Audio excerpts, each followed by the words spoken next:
दुःख. दुःख काय आहे? सुरुवात की शेवट?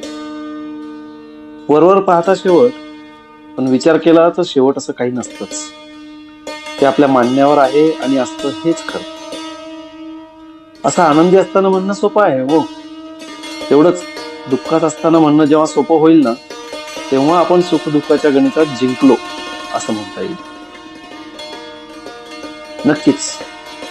मला वाटतं आपण दुःखाची सुद्धा प्रतवारी करतो. दुःख कोणी दिलं? का दिलं? किती दिलं? दुःख देणारा आपलं माणूस आहे की परक? की परक झालेलं आपलं?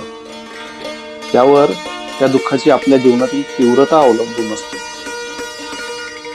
अशा आलेल्या दुःखाच्या मांज्याचा गुंता जो शांतपणे धागा धागा विलग करत सोडवू लागतो, तेव्हा न कळत पूर्वीच्या गाठी सुद्धा अलगद सुटू लागतात. पण यासाठी डोळ्यातील पाण्याला त्याची वाट करून देऊन त्याबरोबर मनातील सलही काढून टाकावी लागते. कोणीतरी एकाने माघार घेणं अपरिहार्य असतंच.